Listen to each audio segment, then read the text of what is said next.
আসসালামু আলাইকুম প্রিয় দর্শক বন্ধুরা, আশা করছি যে যেখানে বসে আমার রেসিপি দেখছেন সবাই সুস্থ আছেন, ভালো আছেন। সিয়ানা ব্লগে আপনাদের সবাইকে স্বাগত জানাচ্ছি।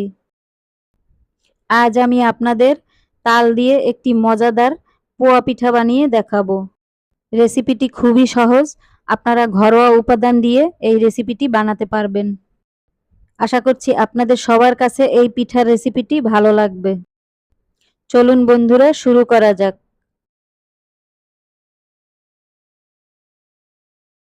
এখানে আমি 1 বাটি পরিমাণে তালের কাঠ নিয়েছি, আর নিয়েছি একটি নারকেলের অর্ধেকটা কুড়িয়ে। এখানে আমি 1 কাপ পরিমাণে চালের গুঁড়া 1 ঘন্টা ধরে ভিজিয়ে রেখেছিলাম। এখানে 250 গ্রাম পরিমাণে দুধ নিয়েছি। প্রথমে ভিজিয়ে রাখা চালের গুঁড়ার ভিতর দিয়ে দিচ্ছি 1.5 কাপ পরিমাণে আটা।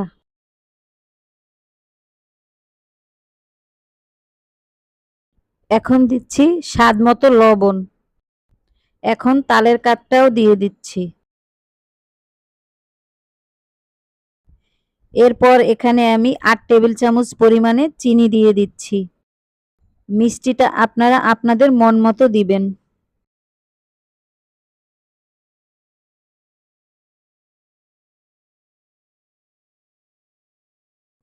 এখন সম্পূর্ণ মিশ্রণটা ভালো করে মিশিয়ে নিচ্ছি। এরপরে অল্প অল্প দুধ দিয়ে ব্যাটারটা তৈরি করে নিচ্ছি।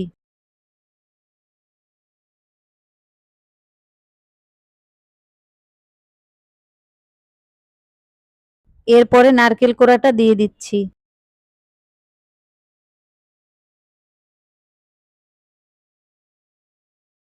ব্যাটারটা সম্পূর্ণ তৈরি হয়ে গেছে, এখন ভেজে নেওয়ার পালা।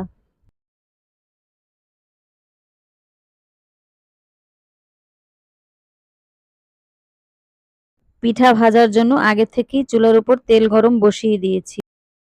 তেল গরম হয়ে গেছে, এখন পিঠাগুলো ভেজে নিচ্ছি। বন্ধুরা, আপনারা চাইলে পিঠার সাইজটা আপনারা নিজেদের মতো করে নিতে পারেন। পিঠা ভাজা হয়ে গেছে, এখন তুলে নিচ্ছি।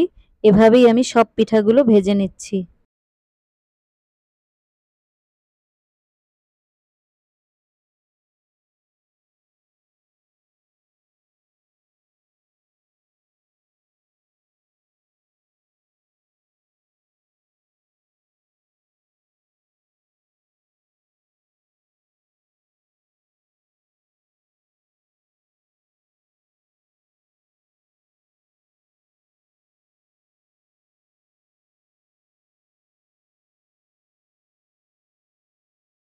তৈরি হয়ে গেল তাল দিয়ে তৈরি মজাদার পোয়া পিঠা।